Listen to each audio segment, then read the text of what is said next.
Shalom sahabat CS dimanapun Anda berada, salam sehat. Puji Tuhan kalau pada kesempatan ini kita bisa berjumpa lagi. Saya diberikan kesempatan untuk menyampaikan firman Tuhan.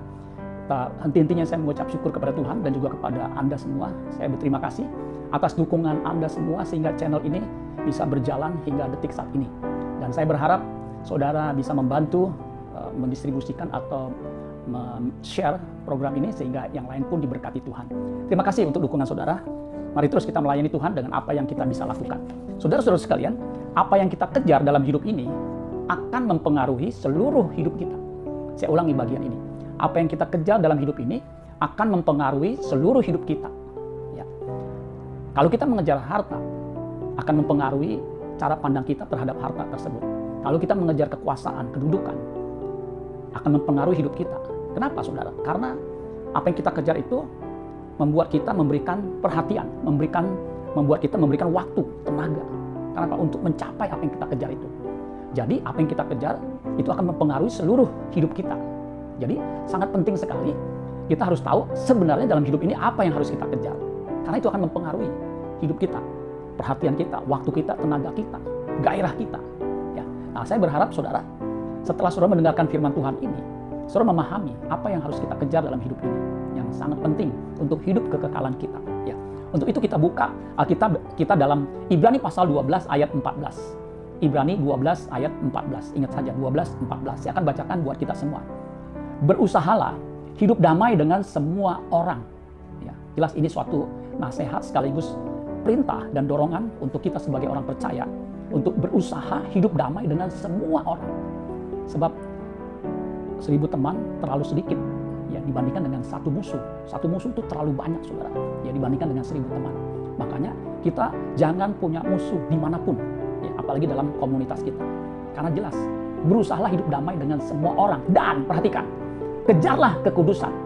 Sebab tanpa kekudusan tidak seorang pun akan melihat Tuhan. Nah ini menarik saudara sekalian. Berusaha untuk hidup damai dengan semua orang itu sejajar dengan kejarlah kekudusan. Ya kalau saya boleh bayangkan atau kita analogikan, itu seperti salib. Kita harus berdamai dengan sesama, ya, dengan siapapun. Ya, kita harus mengasihi, bahkan musuh pun kita harus kasihi. Dan kita harus mengejar kekudusan. Sebab apa? Tanpa kekudusan seorang pun tidak dapat atau tidak akan melihat Tuhan. Ya.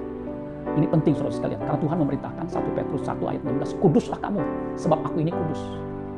Jelas Tuhan menuntut kita untuk hidup kudus. Kuduslah kamu, sebab aku ini kudus. Bahkan 3 kali. Ada kata kudus dikatakan kudus, kudus, kuduslah. Kalau dalam tata bahasa atau dalam grammar, bahasa Ibrani atau Yunani, kalau sesuatu diulang sampai 3 kali, itu sesuatu yang ekstrim, sangat ekstrim diingini. Jadi tepat sekali nasihat penulis kitab Ibrani ini mengatakan kejarlah kekudusan. Nah saudara-saudara sekalian, kata berusaha dan kejarlah itu sebenarnya satu kata Yunani. Kalau kita baca bahasa aslinya, itu dari satu kata diterjemahkan di dalam bahasa Indonesia, berusahalah dan kejarlah. Sebenarnya satu kata, yaitu diokete. Ya, diokete. Nah, diokete itu dari kata dasar dioko. Ya. Nah, kata diokete ini itu kata kerja present imperatif aktif. Jadi verb present imperatif aktif. Jadi kata kerja yang kita harus lakukan, perintah yang kita harus lakukan secara aktif. Jadi kita sendiri yang harus aktif melakukannya. Ya. Nah, kata dioko itu punya beberapa arti. Ya. Jadi punya multi meaning. Nah, ini luar biasa ya. Kata dioko ini kita harus pahami dimensi-dimensinya sehingga kita mengerti apa yang dimaksud dengan mengejar damai dan juga mengejar kekudusan. Nah, pada kesempatan ini saya hanya membahas tentang kejarlah kekudusan karena itu judul renungan kita pada kesempatan kali ini. Nah, kata dioko itu artinya to fly, terbang. To pursue. Nah, pursue ini artinya mengejar atau memburu atau menuntut. Ya. Dioko artinya juga to run after. Nah, to run after ini sama, mengejar. Ya. Nah, ada satu definisi mengatakan begini. Dioko itu artinya to run swiftly in order to catch a person or thing. Ya. To run swiftly artinya berlari dengan kencang, cepat. In order dengan maksud to catch, menangkap a person or a thing. Dengan maksud untuk menangkap seseorang atau sesuatu. Jadi berlari. Ini seperti berburu. Kalau kita berburu di hutan belantara, kita harus berlari mengejar buruan kita. Yang sampai dia jauh dan tidak terkejar. Nah, ada juga yang mengatakan secara figuratif, ya, figuratively, of one who is in a race figuratively of one who in a race runs swiftly to reach the goal. Ya, secara figuratif, secara menggambarkan. Jadi secara figuratif menggambarkan kata ini dioko, seseorang yang berada dalam suatu lomba berlari dengan kencang untuk meraih satu tujuan. Ada goal. Ya, dioko itu punya goal, punya tujuan. Ya. Nah, yang terakhir saudara sekalian, kata dioko itu metaphorically, secara metafora, to pursue or to seek after. Nah, sama tuh, pursue atau to seek after, eagerly, dengan semangat, ya, eagerly dengan semangat, earnestly and the effort, dengan serius, ya, untuk mendapatkan, and the effort to acquire. Jadi pendek kata dioko ini artinya kita harus mengejar dengan serius, dengan semangat, dengan all out, mengerahkan seluruh tenaga untuk mencapai sesuatu itu. Ya, dalam hal ini kekudusan, yaitu holiness. Jadi kekudusan itu, saudara, ya, untuk kita bisa meraihnya, kita harus mengejarnya, kita harus memburunya. Begitu, saudara. Nggak bisa terjadi dengan sendirinya. Memang kita sudah dikuduskan oleh darah Kristus, tetapi kodrat yang dalam diri kita ini, kita sendiri harus menguduskannya. Karena kekudusan itu bukan hanya masa lalu, ya, tetapi juga sekarang dan yang akan datang. Nah, untuk mencapai kekudusan itu, bagian kita adalah apa? Bekerja keras untuk menguduskan diri kita. Kemudian kata melihat ini menarik, saudara sekalian, sebab tanpa kekudusan tidak seorang pun dapat melihat. Kata melihat di sini dari kata kerjanya opsetai. Nah, opsetai ini, ya, itu dari kata horao. Ya, horao artinya bukan hanya to seek atau to look upon, tetapi juga to experience, mengalami. Tanpa kekudusan tidak ada seorang pun bisa mengalami Tuhan, mengalami kebersamaan dengan Tuhan. Kata horao itu juga artinya to perceive. Perceive itu merasa. Orang yang hidupnya nggak kudus itu nggak bisa merasakan kehadiran Tuhan, nggak bisa merasakan kebaikan Tuhan, ya, nggak bisa merasakan betapa Tuhan itu nyata. Kata horao artinya juga to discern, memahami. Makanya kalau orang yang hidupnya kudus bisa memahami pikiran, perasaan Allah, kehendaknya untuk kita lakukan. Jadi betapa pentingnya kita mengejar kekudusan supaya kita bisa merasakan apa yang Tuhan rasakan. Kita bisa melihat apa yang Tuhan lihat. Kita bisa melihat dari sudut pandang Tuhan. Tuhan itu roh, Allah itu roh, ya, tidak bisa dilihat. Tetapi kita bisa merasakan kehadirannya yang begitu nyata, merasakan atau memahami kehendaknya dalam hidup kita untuk kita lakukan. Nah, saudara-saudara sekalian, jadi kita harus mengejar kekudusan dan memperolehnya supaya kita bisa merasakan kehadiran Tuhan, mengalami Tuhan. Nah, ayat ini Ibrani 12 ayat 14 dimaksudkan untuk apa? Menegaskan bahwa kekudusan itu harus diperjuangkan dengan serius. Harus jadi goal kita. Jadi usaha hidup kudus itu harus satu-satunya goal kita, ya, yang kita harus kejar dalam hidup ini sebagai orang percaya yang sudah ditebus oleh darah Kristus. Jadi ini sebagai respon iman kita yang sudah percaya Yesus, ya, kita harus mengejar kekudusan. Sebab tanpa kekudusan kita tidak akan mengalami Tuhan secara real. Kita tidak bisa melihat dari perspektif Tuhan. Kita tidak bisa memahami jalan-jalannya dan kehendaknya. Makanya Tuhan berkali-kali memerintahkan kita, kuduslah kamu sebab aku ini kudus. Ya. Nah, zaman sekarang ini, kekudusan itu susah. Bahkan menurut saya makin lama makin susah. Ya. Kekudusan itu harus diperjuangkan. Karena apa? Godaan yang begitu berat di depan mata kita. Dimanapun kita berada itu godaan begitu nyata. Apalagi zaman sekarang ini, ya, generasi milenial, generasi Zoomer, itu generasi Alpha, itu mengalami keadaan yang begitu luar biasa. Ya. Makanya kita harus mengejarnya.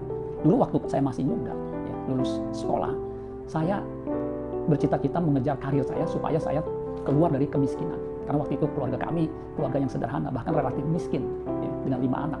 Jadi saya berpikir saya harus mengejar karir saya. Ya, saya kerja sambil kuliah. Makanya saya dijulukin, ya, kerja sambil kuliah itu luar biasa, ya. Dijuluki 14P, P14. Ya, pergi pagi, pulang petang, pinggang pegel, pantat panas, kepala puyeng, potong pinjaman, pendapatan pas-pasan. Ya, untuk mencapai karir itu, saudara, saya mesti kerja keras. Memang puji Tuhan, ya, saya mendapatkan apa yang saya kejar itu. Dan saya akhirnya menikmati apa yang saya kejar itu, ya, itu karir. Ya. Dan saya bisa menikmati fasilitas yang, atau dari karir itu, dari kedudukan itu, dari pekerjaan itu, saya memang diberkati, saya menikmati apa yang saya kejar. Ternyata saudara sekalian, kekudusan, kalau kita raih, kita pun bisa menikmatinya. Bagaimana cara menikmati kekudusan? Ya susah untuk dijelaskan, tetapi bisa dirasakan kalau kita mengalaminya. Kenapa? Ketika kita hidup kudus, kita bisa merasakan kebaikan Tuhan, kehadiran Tuhan, damai sejahtera yang luar biasa. Karena kerajaan Allah bukan soal makan, soal minum, soal makanan minuman, tetapi soal kebenaran, damai sejahtera, dan sukacita oleh Roh Kudus. Nah, bagi orang yang hidupnya kudus, yang berusaha mengejar kekudusan, kita bisa merasakan kerajaan Allah. bisa merasakan kehadiran Allah dalam hidup kita. Ternyata bukan hanya kita yang menikmati kekudusan itu, orang yang menikmati kekudusannya juga dinikmati oleh Tuhan. Jadi Tuhan bisa mengecap orang yang hidupnya kudus, bisa dikecap begitu saudara sekalian. Jadi kita harus mengejar kekudusan sampai kita mendapatkannya. Ciri-ciri orang yang mendapatkan kekudusan itu hidupnya makin serupa dengan Kristus. Dia tidak melukai sesamanya, tidak punya kepahitan, dendam, sakit hati. Dia hidupnya tidak berduri saudara sekalian. Ada orang pelayan Tuhan hidupnya berduri. Jadi ketika dekat dengan orang itu, kita ada rasa luka. Kenapa? Karena dari perkataannya, dari sikapnya itu bisa melukai. Tetapi kalau orang yang mengejar kekudusan, hidupnya seperti Kristus, tidak melukai sama sekali. Kalau dia mawar tidak berduri. Adakah mawar tidak berduri? Saudara dan saya, mawar yang tidak berduri, yang tidak melukai, yang bisa dinikmati, yang tidak beracun. Nah, saudara sekalian, kita harus mengejarnya sampai kita mendapatkannya. Seperti di ayat 10 dari Ibrani 12. Tadi kan yang kita baca itu Ibrani 12 ayat 14. Ayat 10. Sebab mereka mendidik kita dalam waktu yang pendek, itu Bapa kita secara jasmani, sesuai dengan apa yang mereka anggap baik. Tetapi Dia, Bapa kita, Allah Bapa kita, menghajar kita untuk kebaikan kita. Kebaikan kita yang sesungguhnya itu apa? Supaya kita beroleh bagian dalam kekudusannya. Jadi saudara sekalian, Allah pun menuntut, menginginkan kita itu hidup dalam kekudusan, mencapai kekudusan. Makanya dikatakan beroleh bagian dalam kekudusannya. Jadi kalau kita mengejar, kita punya hasrat, kita punya keinginan untuk hidup kudus, Allah pun mendorong kita, memberikan kita energi, kekuatan, didikan supaya kita hidup kudus. Orang yang menolak hidup kudus sama dengan menolak Allah sendiri. Makanya jangan sampai kita menolak untuk hidup kudus. Ya, di 1 Tesalonika 4 ayat 7 dikatakan Allah memanggil kita bukan untuk melakukan apa yang cemar, melainkan apa yang kudus.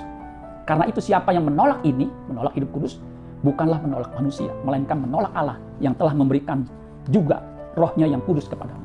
Jadi roh kudus itu diberikan supaya kita diberikan kemampuan, diberdayakan untuk bisa hidup kudus. Nah saudara sekalian, untuk itu kita harus mengejar kekudusan kita. Karena apa yang kita kejar akan menentukan hidup kekal kita di kemudian hari. Mari kejar kekudusan sampai kita beroleh bagian dalam kekudusannya. Amin buat firman Tuhan. Tuhan Yesus memberkati. Sola